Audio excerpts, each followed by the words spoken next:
Hey, folks, it's your buddy Mike Messier. We're at this very unfavorable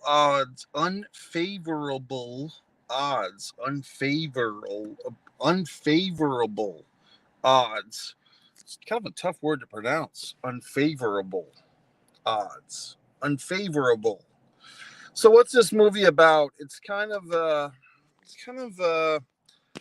how should I say? First of all, should you see the movie? I'm going to give that a maybe. It kind of depends, and I'll explain why. It's a comedy. What's the basic idea? It's these three buddies, these three pals, and look, folks, maybe I'm being critical. I don't know, but they seem to be different ages. Like a couple of the guys, the two main guys seem to be the same age. Uh, by look, they actually look like they're 50. In the movie, I think they're supposed to be like 35. That's just my opinion. I age very well, so I mean, it's hard to tell by me what someone's supposed to look like at a certain age. But with these folks, I did feel like some of the main characters, the actors, maybe they started this project 10 years ago or something. Why are there dogs barking? It's like people. What the hell's going on? It just seemed like the people in the movie were older than they should have been, if that makes any sense. Um, and what else can I say? Just hold on.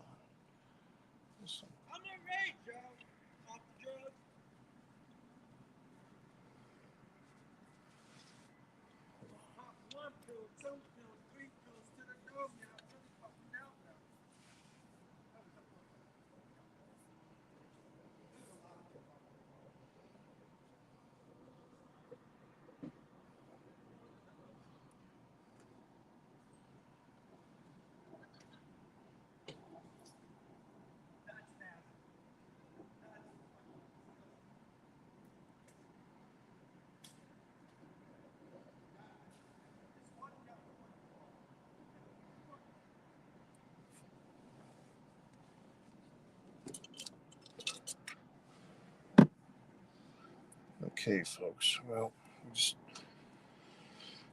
some disturbing individuals are out here tonight, apparently. I guess they're leaving now, so I'll continue the Mike's Instant Movie review of this unfavorable odds film. But if anything is to happen to me, please alert the authorities.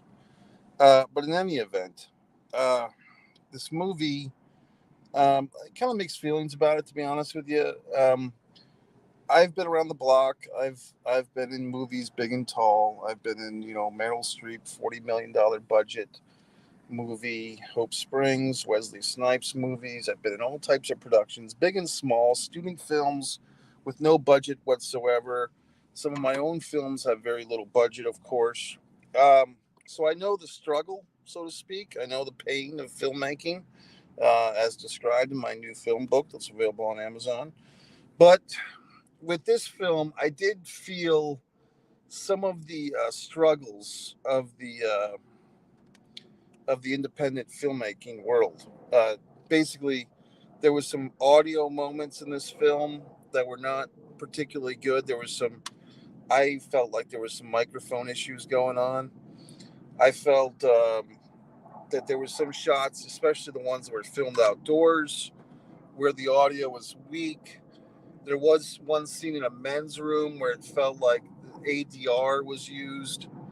All these little nuances that I don't think most film goers would pick up on in the film, as far as knowing what the issues were. But just most filmmakers, I'm sorry, most film watchers, the residue of all these kind of low budget inconsistencies or low budget considerations would kind of wear on the average film watcher, and they wouldn't like the movie. You know what I mean? I've seen that happen where, like, the average film audience member is not forgiving for things like struggling audio. And there's even a couple of scenes where, you can tell that the actors kind of stepped on each other's lines a little bit, which might seem like the thing to do, but that's more so like in theater. You interrupt each other's lines. in film it doesn't sound so great. And a few times that happens in this movie, um, there's several scenes. There's some dialogue in this thing that's redundant, like something happens and then they explain what just happened with another set of characters or something. Um, and also the premise is kind of shaky. I mean, the initial shtick of this movie seems to be that the married guy and his wife have a differing opinion on what they want to do. That the wife wants to have a kid and he doesn't, and she's making these appointments with these birth counselor doctors, and he's avoiding the fucking appointment. That seems to be the premise of the fucking film for about 10 minutes. But then it becomes a deal where the main guy, Bradley, is upset with his longtime friend, Wes, who's a womanizer, like kind of a Richard Gere male gigolo womanizer guy who's banging chicks left and right. And Bradley, the supposed happily married man, is so disgusted with Wes that he challenges him to get like the number of any woman in the world. And so he starts by getting just some random chick in a restaurant, her number. And then a few scenes later, Bradley says, "Well, I bet you can't seduce my wife." And Wes is like, "Oh, I don't want to do that." He's like, "I'll bet you $5,000. Bet you $5,000, Wes. You can't seduce my wife." So Wes is feeling challenged, and his machismo is being challenged, and his power of seduction is being challenged. So he accepts this uh, bet, this horrible, god awful, inappropriate, indecent proposal, as it were, to bed to fuck Victoria, the other guy's wife. So it's like already. And look, I'm not a fucking schmaltz. I can take a funny concept. The problem is, though, it's just all over the goddamn place.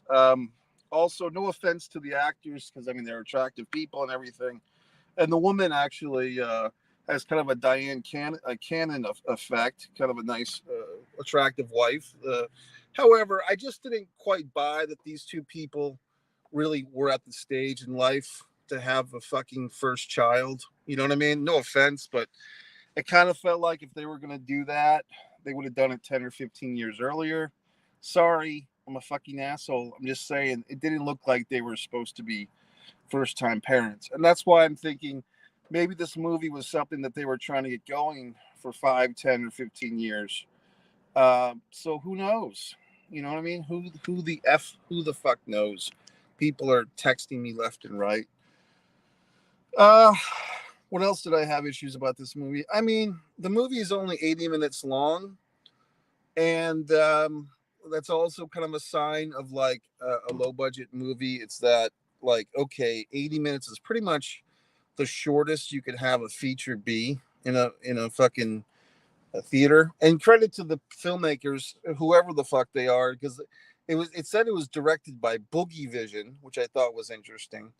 But they did get the movie in the theater, so I give them credit for that. I mean, it seemed like the movie was made in Texas. I'm here in Florida, so good for them. They've gotten some type of distribution for this thing. But yeah, 80 minutes is pretty much the minimum time a feature can be.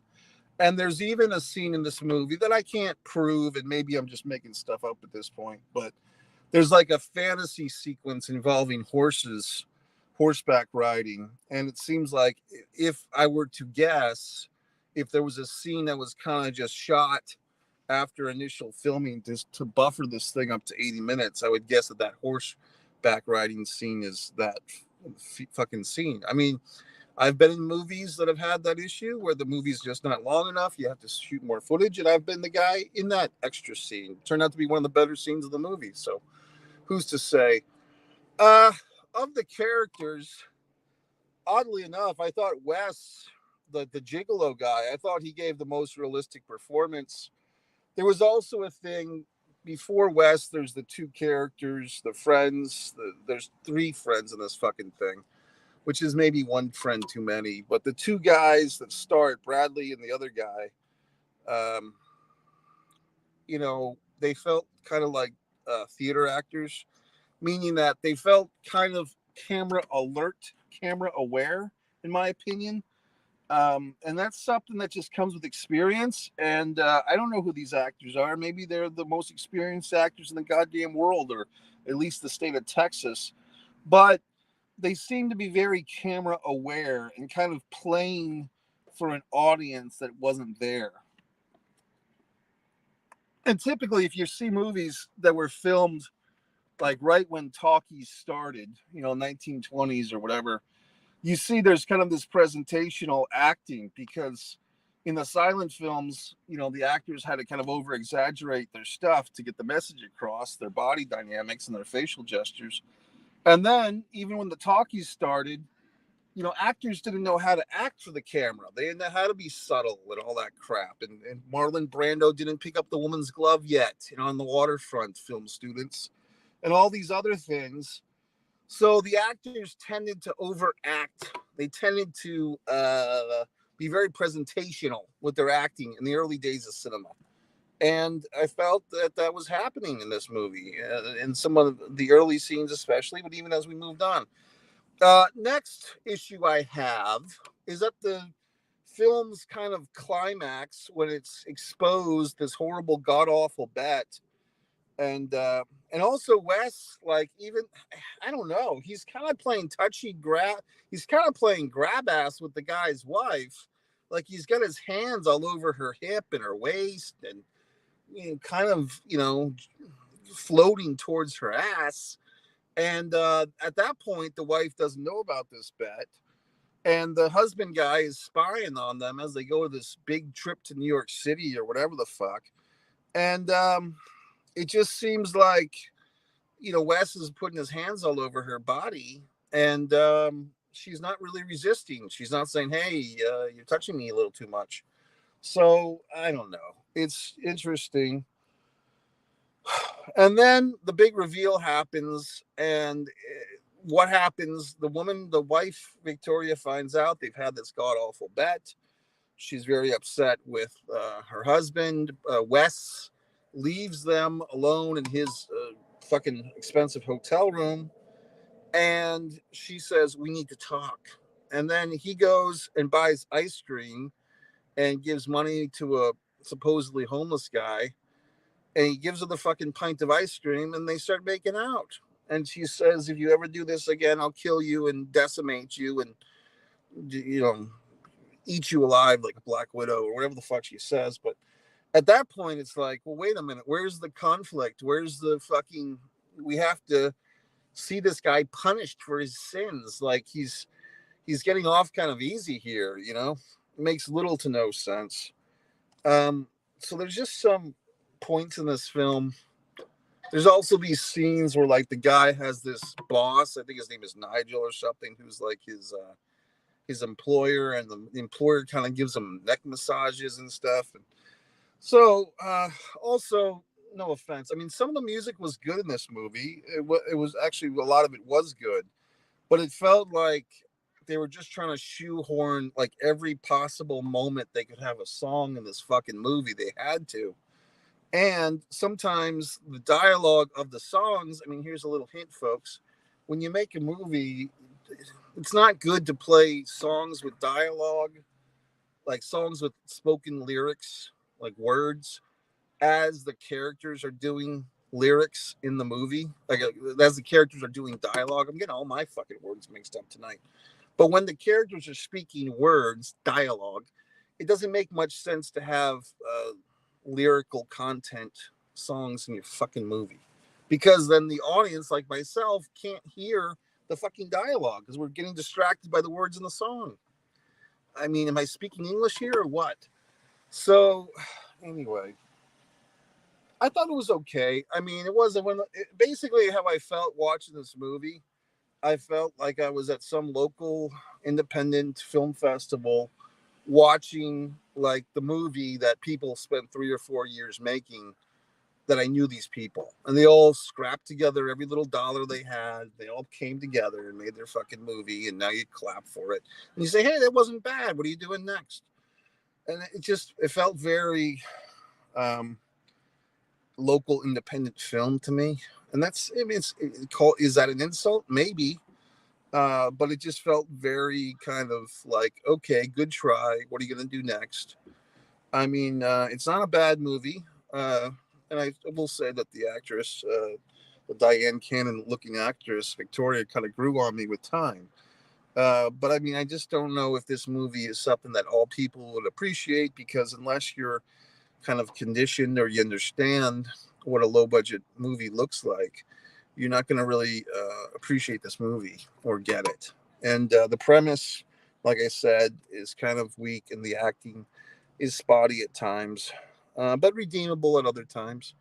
So I think it's a good effort from Boogie Vision and Associates, Bradley, Victoria, and all these characters that I just spent 80 minutes with. I hope they're all doing well in Tejas. I'm scheduled to go to Tejas myself in a few weeks, so I'll keep you posted. Also, thanks to alternativefilmfestival.org, altff.org. It looks like Disregard the Vampire, Mike Messier documentary has received a nomination for yet another award, coming off my weekend of 3 awards, 2 for Seduction of Distance, which you can watch under Mike Axe or Mike Short Films or whatever the fuck, and also the classic Nature of the Flame. The Nature of the Flame has won another award after all these years. So that's it, folks. So subscribe to Mike Messier YouTube channel. This was interactive. You could have interacted. You could have commented in live time. This is Monday night. I'm not watching Monday Night Raw. I'm not watching Monday Night Football. I'm going to the movie theater. You could have commented, you could have said something, and I would have responded in live time. However, you chose not to do that, and that's okay. I'm not pointing a finger. I'm just pointing out in this situation. So that's it, folks. Subscribe to Mike Messier YouTube channel. Thanks for watching, and buy all my books. Go to MikeMessier.com, scroll to the bottom, and start buying my books.